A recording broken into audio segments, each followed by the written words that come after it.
শেখ মুজিবের নেতৃত্বাধীন আওয়ামী লীগ মেজরিটি হওয়া সত্ত্বেও পাকিস্তানি স্বৈর শাসকরা শেখ মুজিবের হাতে ক্ষমতা হস্তান্তর করেনি।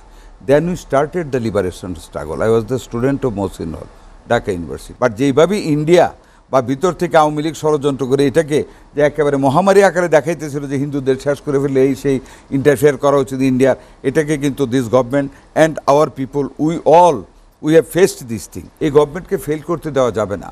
যারা আজকে আওয়ামী দুশোরা ষড়যন্ত্র করতেছে, দেশি বিদেশি ষড়যন্ত্রকারীরা যারা আমাদের দেশের শান্তি সুখ দেখতে পারে, যে আমাদের গার্মেন্ট সেক্টর এত এন্ডিস্ট হয়ে গিয়েছে, it is occupied the I think second position in the world market. এটা থাকুক তারা চায় না, কাজে এটাকে ধ্বংস করতে চায়। সংস্কার প্রক্রিয়া বা বিশেষ করে আপনি জানেন যে শনিবার থেকে প্রধান উপদেষ্টার সঙ্গে রাজনৈতিক দলগুলোর সঙ্গে ফের আবার বৈঠক বসছেন। 6টি সংস্কার কমিশন কাজ শুরুর আগে এটি সম্ভবত একটি গুরুত্বপূর্ণ বৈঠক হবে রাজনৈতিক দলগুলোর। সেখানে রাজনৈতিক দলগুলোর চাওয়া পাওয়াটা আসলে কি হওয়া উচিত সরকারের কাছে, নাকি সরকার রাজনৈতিক দলগুলোর কাছ থেকে পরামর্শ চাইতে পারে? আপনাকে ধন্যবাদ। গত 16টা বছর এই যে একটা আন্দোলন হয়েছে, যেটা আমার ভাই কিছুটা টাচ করেছেন, যে আন্দোলনটা শুধু একটা বৈষম্য বিরোধী আন্দোলনেরই মূল ফসল না। 2008-এর নির্বাচনের পর থেকে এই দেশে বিএনপি, আমাদের নেতা তারেক রহমানের নেতৃত্বে বাংলাদেশ জাতীয়তাবাদী দল এবং সমমনার সকল দল এই দেশে একটা ফেয়ার ফ্রি একটা নির্বাচনের দাবি করে আসতেছে। আমাদের জাতির মুখ্য উদ্দেশ্য, যেটা আমি প্রথমে স্টার্ট করেছিলাম, মুক্তিযুদ্ধের চেতনা কী ছিল? যে মুক্তিযুদ্ধের চেতনা হলো গণতান্ত্রিকভাবে নির্বাচিত একটি সংসদ, যেটা 70-এর নির্বাচনে আমরা পাইনি। শেখ মুজিবের নেতৃত্বাধীন আওয়ামী লীগ মেজরিটি হওয়া সত্ত্বেও পাকিস্তানি স্বৈর শাসকরা শেখ মুজিবের হাতে ক্ষমতা হস্তান্তর করেনি। Then we started the liberation struggle. I was the student of Mohsin hall, Dhaka university. আমরা মিছিলে বের হয়ে গেলাম। আজকে একই কথা বলবো যে মুক্তিযুদ্ধের চেতনাকে বাদ দিয়ে এই দেশে কোনো গভর্নমেন্ট চলবে না। মুক্তিযুদ্ধের মূল চেতনা ছিল Democratic practice. Democratically elected parliament shall run the government. সংস্কার এখন জরুরি হয়ে পড়েছে। যে মূল জিনিসটা আমাদের কি, we want a free fair election. আমাদের মুখ্য উদ্দেশ্য হবে সংস্কারের এখন নির্বাচন কমিশনকে সংস্কার করা। How to appoint the chief election commissioner and the election commissions, এটার জন্য মানে একটা গাইডলাইন এখন সবচেয়ে ইমিডিয়েট দরকার। And then to hold the election, free fair election, to hand over the power. নির্বাচন কেন্দ্রিক সংস্কারকে গুরুত্ব দেওয়া উচিত সবচাইতে বেশি। এটাই আমি আপনাকে বলতেছি যে মুক্তিযুদ্ধের চেতনা একটা ডেমোক্রেটিক গভর্নমেন্ট। সেই Democratic government means a elected parliament. সেই ইলেক্টেড পার্লামেন্টের হাতে ক্ষমতা হস্তান্তরের লক্ষ্যে একটা ফ্রি ফেয়ার ইলেকশন, আমি খুব ক্যাটেগরিক্যালি আপনাকে বলতেছি, একটা ফ্রি ফেয়ার ইলেকশন জাতিকে হোল্ড করতে হবে। কাজেই এই সরকারের প্রথম বিষয় হবে how to hold a free fair election as early as possible. এই যে 2 বছর 3 বছরের কথা বলতেছে, কিছু বেসলেস মানে জনমত জরিপ দিচ্ছে, these are not fair, these are not fair. এই দেশের 80% লোক belong to the political parties. কাজে এইগুলির দিকে মানে কান্না দিয়ে এই সরকারের জরিপগুলো কেন উঠে আসছে?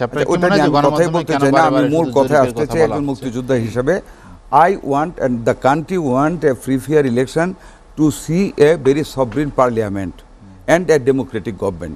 সেইটাকে সবচেয়ে গুরুত্ব দিয়ে বর্তমান কেয়ারটেকার গভর্নমেন্ট, অন্তর্বর্তী সরকার বা বিপ্লবী সরকার, আজ শ্রদ্ধেয় আমাদের সর্বজন শ্রদ্ধেয় আমাদের প্রধান উপদেষ্টা ডক্টর ইউনূস সাহেবের দায়িত্ব হবে একটা ইলেকশনকে মানে ফ্রি ফেয়ার একটা ইলেকশন হোল্ড করার জন্য যে সংস্কারগুলি দরকার, সেই সংস্কারগুলি অগ্রাধিকার ভিত্তিতে আগে এটা করা।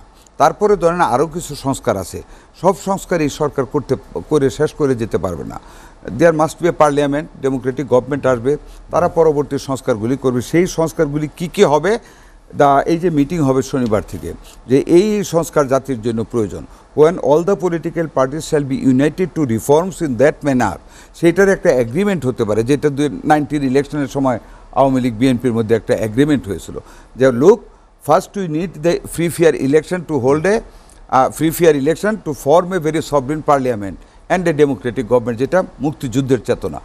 আমি একজন ফ্রিডম ফাইটার হিসেবে এটাই বলবো, my demand is to hold a free fair election and একটা ডেমোক্রেটিক গভর্নমেন্ট, একটা সভরেন পার্লামেন্ট। সেই পার্লামেন্ট কী সংস্কার করতে হবে, যে পলিটিক্যাল পার্টিসগুলি এখন আলোচনা শুরু করবে, they should decide this will be the guideline for the next parliament next government যে তারা এসে এই আজকে যে সিদ্ধান্তগুলি হচ্ছে সংস্কার কমিশন যে সিদ্ধান্তগুলি দেবে, সংস্কার কমিশন কিন্তু সংস্কার করবে না, they will give a guideline. ওই গাইডলাইনগুলি পলিটিক্যাল পার্টিজের সাথে মাননীয় প্রধান উপদেষ্টা বসে যেগুলি ফিক্স আপ করবেন যে দিস শুড বি রিফর্ম। হ্যাঁ, এখানে কনস্টিটিউশন পরিবর্তন পরিমার্জন হবে বা সংযোজন হবে বা বাদ যাবে, এগুলি পলিটিক্যালি ডেমোক্রেটিক্যালি গণতন্ত্রকে দেশের মানুষকে যারা রিপ্রেজেন্ট করে পলিটিক্যাল পার্টিসগুলি বসে যে গাইডলাইন ঠিক করবে ABCDEF জেড পর্যন্ত, যে এইগুলি সংস্কার করতে হবে। তার মধ্যে এই গভর্নমেন্টকে করতে হবে নির্বাচনের জন্য সংস্কার এবং নির্বাচনকে অনুষ্ঠান করার অগ্রাধিকার দিয়ে সামনের দিকে এগিয়ে যেতে হবে। বাকি সংস্কার যতটুকু সম্ভব যুক্তিসঙ্গত সময়ের ভিতরে, আমি 2 বছর 3 বছর বলবো না, আমি বলবো একজন গণতন্ত্রকে আমি মানুষ হিসেবে এজ আর্লি এজ পসিবল দেশে পলিটিক্যাল কমিটমেন্ট আসা উচিত। Without political commitment and without political interference একটা গভর্নমেন্ট কিন্তু সুন্দরভাবে চলতে পারে না। যেটা গার্মেন্টসের বেলায় বলছে ভাই যে একটু বেশি সময় চলে গেছে, হ্যাঁ একটু বেশি সময় চলে গেছে। আরও আগে কিন্তু পলিটিক্যাল গভর্নমেন্ট হলে এটাকে আমার মনে হয় আরও আগে একটা কম্প্রোমাইজ করার সলভ করার জন্য উঠে পড়ে লাগতো, মানে স্ট্রেংথ নিয়ে মানসিক শক্তি নিয়ে। যাই হোক, গভর্নমেন্ট আগাচ্ছে, চেষ্টা করতেছে, হয়ে যাবে ইনশাল্লাহ। I am not frustrated at all. আমার কথাটা যে সংস্কারগুলি এখন পলিটিক্যাল পার্টিস বসে ঠিক করবে, এগুলি পরবর্তী পার্লামেন্ট এসে এগুলি সংস্কার করবে।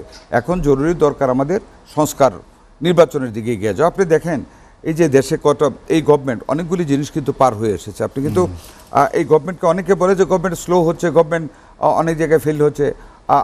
অনেকে বলেন যে সেই বিপ্লবী চরিত্রটা নাই। না, আমি একেবারে এটাকে ক্রিটিসাইজ করতে রাজি না, but government had faced some problems. দেখেন প্রথমে কি ধরলো, হিন্দু ফ্লো, হিন্দুদের নিয়ে একটা ভীষণ একটা গুটি খেলতে চাইলো, দাবা। হ্যাঁ, হিন্দু কার্ড খেললো, মানে আউটসাইড অ্যান্ড ইনসাইড, দেশীয় এবং আন্তর্জাতিক। ইন্ডিয়াতে তো একটা মহামারী লাগিয়ে দিল। ইন্ডিয়াতে লক্ষ লক্ষ মুসলিম যখন মারে, আমরা কিন্তু এত হিউ অ্যান্ড ক্রাই করি না। এই কয়েকটা জায়গায়, হ্যাঁ কিছু যে একেবারে হয় নাই তা বলবো না ভাই, এত বড় বিপ্লবের পরে হিন্দুরা কিন্তু আওয়ামী লীগ করেছে, এটা অস্বীকার করার উপায় নেই। অনেক আওয়ামী লীগের উপরও অত্যাচার হয়েছে মুসলিমদের উপর, তবুও হিন্দুরা যেহেতু minority, we must respect them. যা হয়েছে আমরা মোটেও সমর্থন করি না, উই হেট ইট।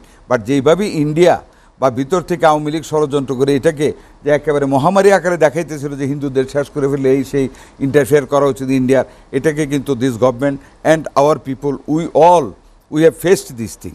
তারপরে দেখেন জুডিশিয়াল কু হয়ে কিন্তু গেছিলই। ছাত্র জনতা যদি সেদিন অবস্থান না নিত তাহলে জুডিশিয়াল কু বন্ধ হতো না, সেটাও কিন্তু মোকাবেলা করা হয়েছে। থার্ডলি দেখেন আনসার রিভোল্ট, এটাও কিন্তু করানি হয়েছে, এটাকেও উইদাউট ব্লাডশেড আলহামদুলিল্লাহ এটাকেও ম্যানেজ করা হয়েছে। এখন গার্মেন্টস, এটাও ম্যানেজ হয়ে যাবে। কারণ আমি একটা কথা কিন্তু আপনাকে বলেছি, এই মানুষগুলি আমাদের, তাদের কিছু চাওয়া পাওয়া থাকতে পারে পেটের তাগিদে, সেটা দেখা হবে যতটুকু সম্ভব। মালিক পক্ষ আমাদের বর্তমানে এখন যারা মালিক পক্ষ আছে লুটেরা না, I think they are very rational. এখন সে অলিগার্কদের যুগ নাই, যেটা ভাই বললেন বড়সা ভাই। আমি শুনেছি কিছু ব্যবসায়ী মিটিং শেখ হাসিনার সামনে যে কীভাবে মানে ওনাকে শেষ করার জন্য বক্তব্য দিয়েছেন, লাইক ফারজানা রূপার মতন। কিন্তু এখন কিন্তু সেই স্টেজটা নাই। এখন আমাদের এন্টারপ্রিনিয়র্সরাও রেশনাল, আমাদের শ্রমিকরাও রেশনাল থাকবে। আমি খাচ্ছি আপনার ঘর থেকে, এখানে কাজ করে, আই ক্যানট ডিস্ট্রয় ইট। আজকে যদি সবগুলো ইন্ডাস্ট্রি বন্ধ হয়ে যায়, এই লক্ষ কত 80 লক্ষ শ্রমিক, হোয়ার দে উইল গো? কোথায় যাবে তারা? মরে যাবে তো না খেয়ে। কাজে এটা কোনোদিন কেউ নিজের পেটে কেউ লাথি দেবে না। দাবি দাওয়া করতেছে, it will be also compromise. কাজে আমার কথা হলো এই সরকারকে যত শীঘ্র সম্ভব within a very reasonable time. এখন if you ask me the question what is the reasonable, মানে নির্বাচনী ব্যবস্থাটাকে এবং নির্বাচনী ম্যাটেরিয়ালসকে সংযোগ করতে যতটুকু রেশনাল সময়ের প্রয়োজন, ঠিক ততটুকু সময়ের ভিতরে থেকে নির্বাচনটা সংস্কার করে একটা রূপরেখা গভর্নমেন্টের দেওয়া উচিত যে এতদিন এই মাসে নির্বাচনটা হবে। আমি মনে করি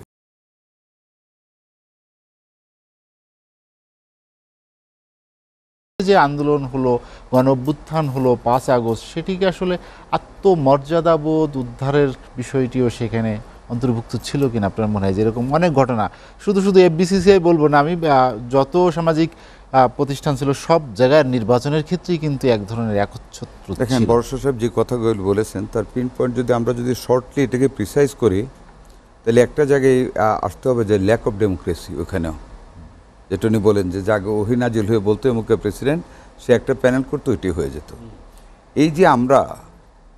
এই যে বাংলাদেশকে মনে করেন একটা পিপলসের একটা আগ্নেয়গিরি, আগ্নেয়গিরির অগ্নুৎপাতের ফলে যে লাভাগুলি বের হয় এটা কিন্তু একদিনে বের হয় না, একটা কজ অফ অ্যাকশন কিন্তু এর পিছনে নাই। দিনে দিনে দিনে দিনে আগ্নেয়গিরির বিরুদ্ধে অগ্নিস্ফুলিঙ্গ জমতে জমতে জমতে জমতে যখন ওভার হিটেড হয়ে যায় দেন ইট বার্স্ট এবং লাভা বের হইতে হয়। ঠিক বাংলাদেশের ব্যাপারে গত 16 বছরের যে আন্দোলন বিএনপি করেছে, আমাদের নেতা জনাব তারেক রহমানের নেতৃত্বে বিএনপি এবং পরবর্তীতে তার সমমানা দলগুলির কে নিয়ে সমন্বয়ে যে আন্দোলন হয়েছে, সমস্ত আন্দোলনের পিছনে কিন্তু একটা গণতান্ত্রিক একটা ব্যবস্থা, বাংলাদেশে একটা ফেয়ার অ্যান্ড ফ্রি ইলেকশন। আমি কিন্তু বারবার ফিরে আসতেছি একই জায়গায়, that is the main problem in our country. রাষ্ট্র ব্যবস্থায় যদি গণতন্ত্র বাস্তবায়িত হয় তাহলে যেটা উনি বলেছেন, বড়সড় ফেডারেশন বলেন, ক্লাব বলেন, রাজনৈতিক দল বলেন, প্রত্যেক জায়গায় গণতান্ত্রিক চর্চা হবে, পরিবারেও গণতান্ত্রিক চর্চা হবে, সব জায়গায়। আচ্ছা, এই যে 16 বছরের আন্দোলনে যে আগ্নেয়গিরি ফুলে উঠলো, যে মানুষ 17 কোটি মানুষের ভিতরে গণতন্ত্রের জন্য মানুষ কিন্তু balance of power in between the prime minister and the president, upper house and lower house, দুইবারের বেশি একজন প্রাইম মিনিস্টার হতে পারবে না। This points are not in the heart of the people. পিপলের হার্টে what was inside the people's mind was একটা free fair election, so that I can cast my own vote, আমি যেন আমার লোককে সিলেক্ট করতে পারি। সেই দুঃখ কষ্ট দানা বাড়তে বাড়তে বাড়তে বাড়তে বাড়তে বাড়তে বৈষম্য বিরোধী আন্দোলন, যেটা কোটা বিরোধী আন্দোলন, তারা আসলো, তারা ধরলো, আমরা সবাই সহযোগিতা করলাম, এই স্বৈরাচার সরকারের পতন হলো, বিদায় হলো, পলায়ন করতে হলো। এই সাকসেস কিন্তু গণতন্ত্রের, এই সাকসেস গত 16 বছরের আন্দোলনের সাকসেস। লাস্ট মশালটা ছাত্ররা এবং ছাত্র জনতা একত্রিত হয়ে সেখানে সফলকাম হয়েছে। জাতীয়তাবাদী ছাত্র দলের 137টা ছেলে আমাদের শহীদ হয়েছে আন্দোলনে। কাজে এই টোটাল 422 জনের মতো, হ্যাঁ, এই টোটাল আন্দোলনটা কিন্তু একেবারে টোটাল জনগণের গত 16 বছরের দানাবাঁধা আন্দোলন, আগ্নেয়গিরিতে অগ্নুৎপাতটা হয়েছে জুলাই অগাস্টে এসে গণতন্ত্রের জন্য। আজকে আমি যে কথাটা ফিরে আসতে চাই, ওনারটা একই কথা, প্র্যাকটিস অফ ডেমোক্রেসি। আপনি মুক্তিযুদ্ধের চেতনাকে বাদ দিয়ে দেশ চালাতে পারবেন না, দেশ চলবে না।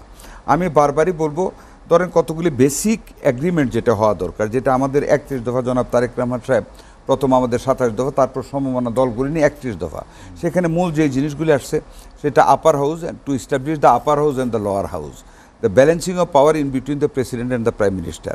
প্রাইম মিনিস্টার 2 টার্মসের বেশি থাকবে না, এরকম আরও কিছু ইম্পর্টেন্ট পয়েন্ট।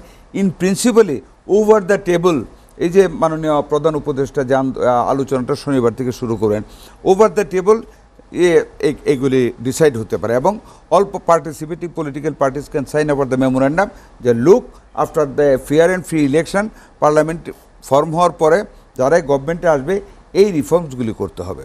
এই রিফর্মসগুলি করতে গেলে কনস্টিটিউশন অ্যামেন্ড করতে হবে। সেই কনস্টিটিউশন অ্যামেন্ড করার রাইট কিন্তু বর্তমান ইন্টারিম গভর্নমেন্টের নেই, সেখানে পার্লামেন্টের প্রয়োজন হবে, জনগণের নির্বাচিত প্রতিনিধিদের দেওয়া করতে হবে। কাজে এই জিনিসগুলি কিন্তু মাথায় রাখতে হবে। আমাদের এখন মূল উদ্দেশ্য, we must support this government. এই গভর্নমেন্টকে ফেল করতে দেওয়া যাবে না। যারা আজকে আওয়ামী দূষরা ষড়যন্ত্র করতেছে, দেশি বিদেশি ষড়যন্ত্রকারীরা যারা আমাদের দেশের শান্তি সুখ দেখতে পায় না, যেমন ভাই বলেন গার্মেন্টস সেক্টর, এই আমাদের প্রতিবেশী রাষ্ট্ররা অনেকে চায় না যে আমাদের গার্মেন্টস সেক্টর এত এনরিচড হয়ে গিয়েছে, it is occupied I think 2nd position in the world market, এটা থাকুক তারা চায় না, কাজে এটাকে ধ্বংস করতে চায়। কাজে এইগুলিকে ধামাচাপা দিয়ে এগুলিকে মোকাবেলা করে এই গভর্নমেন্টের উচিত হবে, আমাদের উচিত হবে গভর্নমেন্টকে সাহায্য করা আপ টু রিজনেবল পিরিয়ড। আর গভর্নমেন্টকে রিজনেবল পিরিয়ডটা শর্টেন করতে হবে, ইমিডিয়েট সংস্কারগুলি করে নির্বাচনের দিকে এগিয়ে গিয়ে একটা ফ্রি ফেয়ার পার্লামেন্ট ইলেকশন দিয়ে দিতে হবে, এবং সেইটাকেও সমর্থন করতে হবে, সেইটাকেও দেশে যাতে ইস্টাবলিশ যাতে স্থায়িত্ব লাভ করে গভর্নমেন্ট, ডেমোক্রেটিক প্রসেস যাতে শুরু হয়, ওই দিকে কিন্তু আমাদের দাবিত হতে হবে। আমাদের কিন্তু জাস্টিফাই করতে হবে। এখন একদিকে যেমন অর্থনৈতিক অবস্থা, পশ্চিমা বিশ্ব আমাদেরকে আলহামদুলিল্লাহ, আই কনগ্রেচুলেট মিস্টার ইউনুস যে he has been able to collect a huge amount of money from his first visit in জাতিসংঘ, যেটা তিনি গিয়েছেন, ইটস ওয়েলকামিং। হ্যাঁ, ওনার যে ইমেজ আছে over the world, he can do this thing. সেই ইকোনমিকে রিফর্মস করতে পারবে, আমাদের রিজার্ভের অবস্থা বাড়াতে পারবে। আজকে দেখেন আমাদের ইন্টারনাল রেমিটেন্স অলরেডি 80% বৃদ্ধি পেয়েছে, 80% লাস্ট মান্থে বৃদ্ধি পেয়েছে রেমিটেন্স। হয়তো আগামী মাসে আই হোপ আরও বাড়বে। গার্মেন্টস সেক্টর যদি স্টেবল হয়ে যায়, আলহামদুলিল্লাহ আমাদের 80% এক্সপোর্ট আর্নিং গার্মেন্টস থেকে আসে, সেইটা অ্যাটেন্ড করলে ইকোনমিক রিফর্মসটা এবং ইকোনমির পজিশনটা স্টেবল হবে। What we need, I must say again, যে আমাদের একটা ফেয়ার অ্যান্ড ফ্রি ইলেকশন যত তাড়াতাড়ি সম্ভব। হ্যাঁ, যেমন ইউনূস সাহেব একটা কথা বলেছেন, আমাদের মাননীয় প্রধান উপদেষ্টা, যে মানে সেনাবাহিনী প্রধান যাহাই বলুক না কেন, আমি যখন বলবো তখনই নির্বাচন হবে। আমি বলতে উনি গভর্নমেন্টকে মিন করেছেন, আমি তো না, অ্যাজ এ বডি যে গভর্নমেন্ট যখন সরকারের পক্ষ থেকে যখন বলা হবে, সরকার পক্ষ থেকে যখন বলা হবে। তো আমি আশা করি শনিবার থেকে যেই আলোচনা শুরু হবে, এইখানে একটা রেশনাল সিদ্ধান্ত রিফর্মসের ব্যাপারে আসবে। আর নির্বাচনী রিফর্মসগুলির ব্যাপারে তড়িৎ গতিতে বদিউল আলম সাহেবের কথা বলেছেন, he is experienced in this line. Very shortly he can give a outline রিফর্মসের কথা, যে এইভাবে একটা ইলেকশন হলে ইলেকশন ফ্রি অ্যান্ড ফেয়ার হবে। সেই জিনিসগুলি হলে, আর এই যে প্রপোর্শনের ভোট, এটার ব্যাপারে উনি বলেছেন I do not support this thing. প্রপোর্শনের ভোট এটা হতে পারে না। আপনি 80% ভোট একটা ছেলে পাবে ইলেকশনে, মনে করেন আমি পেলাম কাস্টিং ভোটে 70% ভোট, আরেকজন লামে একটা পার্টি 10% ভোট পেলে ওনাকে 10% সিট দিয়ে দিতে হবে।